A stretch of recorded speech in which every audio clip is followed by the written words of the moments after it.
रहा था, लेडीज लोगों को दिखाना चालू करे की मैं जाऊंगा, कौन सा मंत्री से फोन करा मी यार कुछ नहीं. समृद्धी महामार्गावरच्या दुसरबीड इंटरचेंजवर कार चालकाने दहशत माजवल्याचं पाहायला मिळाले.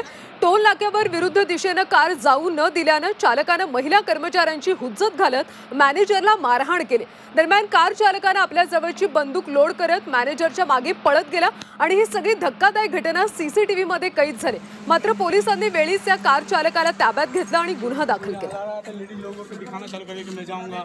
उनको बोला कि आप सीधे से आप जहाँ मुंबई एंट्री से आप नागपुर एग्जिट से आप एंट्री नहीं कर सकते, एग्जिट नहीं कर सकते, आपको मुंबई एग्जिट से एग्जिट करना होगा. इन बात पे वो गुस्सा गए. वो बोलने लगे कि हम बड़े मंत्री के हम ये हैं, हम बड़े मंत्री के वो हैं. तो वो लोग और गुंडे मंगाए वहाँ से फोन करके, पेट्रोल पंप से और भी गुंडे मंगाए. तो हम लोगों ने उनका मतलब विरोध किया और फिर जाके पुलिस को हमने कॉल किया. तर या सगळ्या संदर्भात आपण अधिकची माहिती घेऊयात आमचे प्रतिनिधी मयूर निकम यांच्याकडून. मयूर, नेमका टोल नाक्यावर काय प्रकार घडला? रॉंग साईडनं या कार चालकानं कार घातली.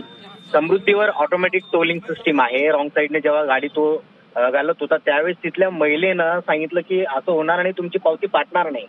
तिथे त्या महिलेची हुज्जत घातली, दादागिरी करत तिथल्या मॅनेजरला मारहाण सुद्धा केली.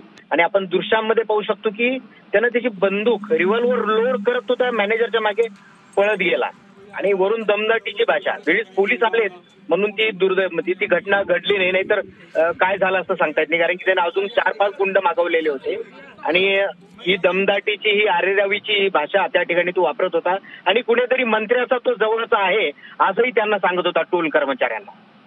नक्कीच मयूर, धन्यवाद या माहितीसाठी. तर टोल नाक्यावर हा सगळा धक्कादायक प्रकार घडला. या प्रकरणी आता गुन्हा दाखल करण्यात आला.